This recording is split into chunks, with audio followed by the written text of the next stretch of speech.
Kamusta po kayo lahat dyan? Ito po ako. Mag-check muna ng aming backyard, ng aming garden. Kamusta po ang bawat isa? Good morning po sa inyo. God bless everyone. Mapagpalang araw po sa lahat. Meron lang po kung ipapakita sa inyo another mga bunga. Actually po yung mga ampalaya namin, no? Ang dami na po nila. Binalot na po namin. Ayan po. Tcharan! Sana po lumaki sila ng tuloy-tuloy. Ayan po. Ang palaya. At isa pong ipapakita ko sa inyo ay ang aming patola. Nagulat po ako, kanina ko lang siya nakita. Nakatago pala siya rito. Tcharan! Yan po.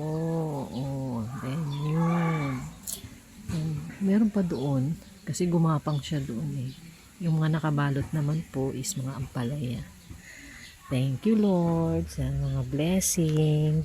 May ani next time sa susunod. Yan po. Tapos yung amin po saging.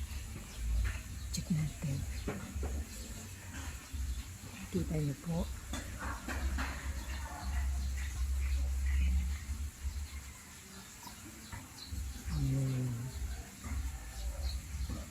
Ayan po. Ayan. Nakakatawa oh. Kita niyo po yun.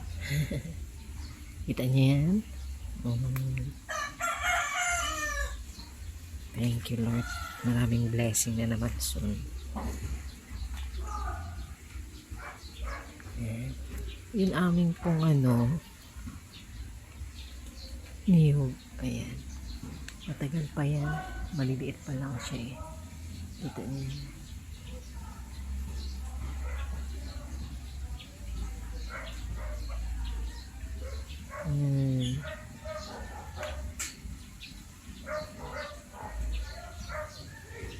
Ayan po, ang mga bunga. Tuloy-tuloy po yung pamumulaklak ng mga ampalaya. Pero baka bumili po kami ng pampataba kasi pansin ko parang 1 week na walang ulan, parang payat sila. Pumapayat.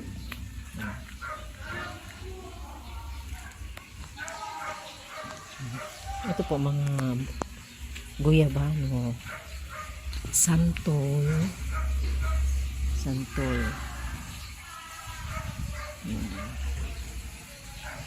atis, langka, santol, guyabano. Nasisikipan na nga po eh. Ang dami namin tinatanim. Saging. Saging. Yan.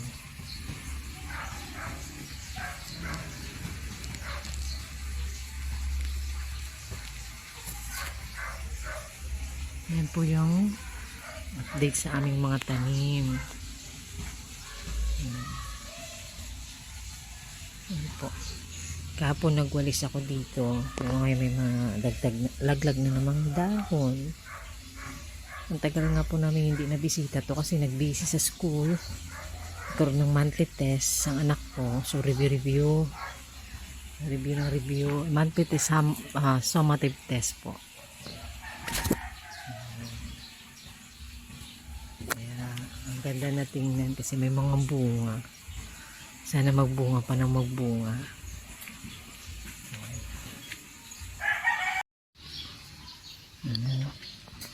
Yung kalamansi namin doon payat kasi kailangan ata ng pataba. Ayan, ito po ampalaya din yan. Ay, hindi po pala, patola, sorry. Patola po, halos magkamukha kasi sila ng dahon ng ampalaya namin. Ayan. Langka po ito. Santol.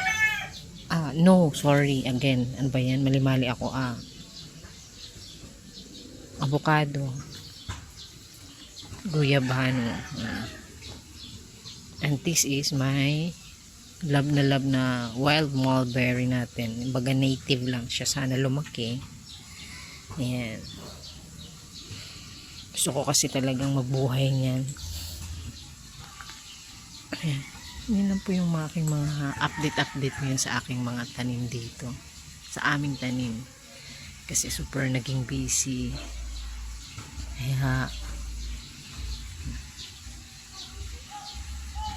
ayan. Ayan.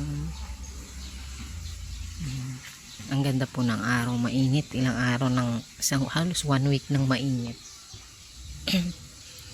Kaya yung aming mga dry konti, pero kulang kasi yung diniligan namin, yung hugas bigas po kasi dinilig namin, so kulang pa. Mamaya ba nagsaing ulit ako, didilig ulit namin. Ayan. Mga ganyan lang po muna ang aking very quick update sa aming tanim dito sa likod. Maraming salamat po ulit sa inyong pagsubaybay at panunood. Sa susunod po, actually po pala yung saging na harvest namin nung nakaraan, yung puso niya, yung puso ng saging, kasi need na siyang harvestin yung puso ng saging kasi malalaki na yung saging na bunga. So ayun, fresh from the tree ng saging, niluto namin, ginataan, sarap. Kaya thank you Lord sa mga biyaya. Ito po, suha po ito ha, suha, tapos halo-halo po. Kaya medyo masikip ang aming backyard, maliit lang, pero ang dami namin tinanim, so medyo pumayat kasi nag-aagawan siguro ng nutrients sa lupa, bukod na mabato pa yung lupa, so kailangan siguro ng pataba. At soon magdagdag siguro kami ng lupa dito. Pag may time po, busy lang talaga, pati yung asawa ko sa kanyang trabaho.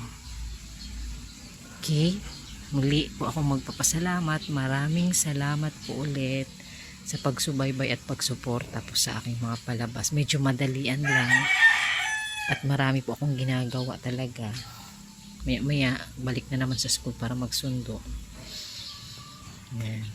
Thank you Lord, at marami na naman pong bunga. Thank you everyone. Maraming salamat. God bless. Mag-ingat po kayo. Pagpalain po kayo ng Panginoon. Bye-bye. Bye po. Okay.